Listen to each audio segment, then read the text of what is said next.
A talha medieval, Catedral gótico da Sé do Funchal, século XVI. Obra de um mestre flamengo datável do ano de 1510. Da oficina de Olivier de Gand, que continuou a elaborar após a sua morte, sob a orientação de alguns dos seus mestres como Marchand, ter-se-ia deslocado à Madeira uma equipa para executar os assentamentos e acabamentos. O Catedral da Sé do Funchal é como um livro sagrado, à semelhança de uma enciclopédia transformada em talha, apresentando-se com 2 ordens de cadeiras ricamente trabalhadas. Em madeira dourada sobressaem esculturas com cenas bíblicas e do cotidiano madeirense do século XVI. Borracheiros e escravos convivem com santos e outros populares em poses consideradas pouco dignas para o local onde se encontram.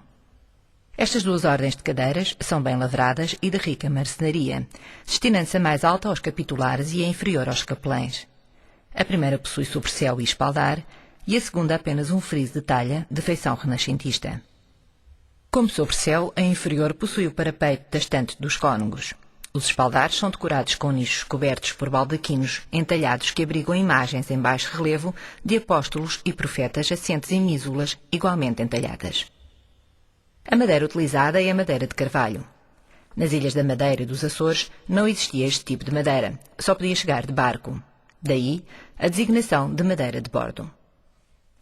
Dado a riqueza do cadeiral e dos seus inúmeros pormenores figurativos, optei por escolher algumas figuras regionais representativas do cotidiano daquela época e que reconstituem alguns tipos de povo e seus costumes, dando-lhes assim valor arqueológico e etnográfico, produto da imaginação e da tradição arcaizante dos artífices.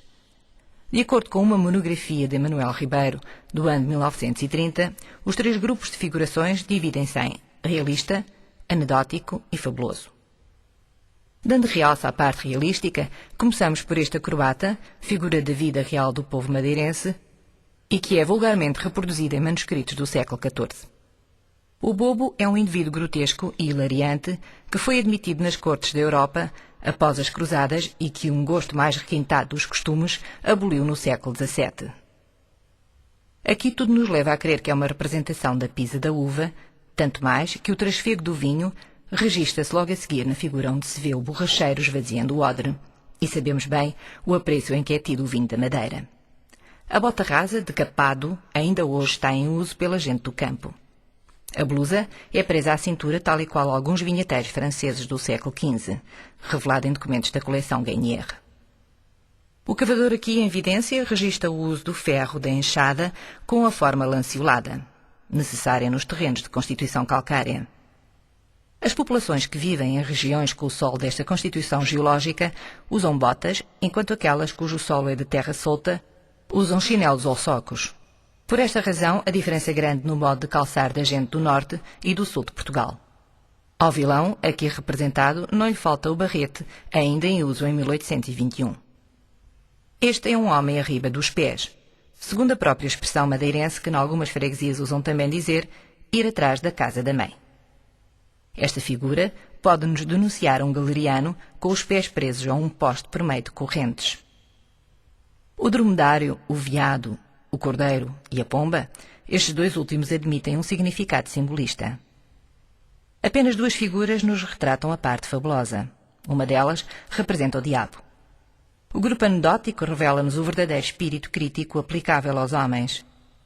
O burro que folheia o livro, o porco pedinte com um vaso para receber o óbolo, o vulgar nos séculos XV, XVI, XVII era o uso de uma escudela ou mesmo um púcar com asas. De outra mão, cai uma tira de papel onde tem os dizeres do seu estado de miséria. Temos um animal solípede com cabeça humana. Aos ombros, uma peça de vestuário como disfarce, aludindo uma figura demoníaca. Outra com um cão roendo um osso e ainda um macaco borrachão que esvazia o copo que irá enchendo de um cântaro, seguro com a mão direita. Há em todas estas figuras muito espírito e uma nítida compreensão técnica do material em que é executado. Os cadeirados das igrejas oferecem tanto interesse de ordem artística como arqueológica. Algumas destas obras de marcenaria foram precedidas pelos próprios retábulos de madeira. No Catedral da Sé do Funchal, há a juntar o valor que, como documentário, nos dá para um estudo de um povo. A catedral é, pois, um grande livro plástico onde os factos da vida foram registados juntamente com as aspirações das almas.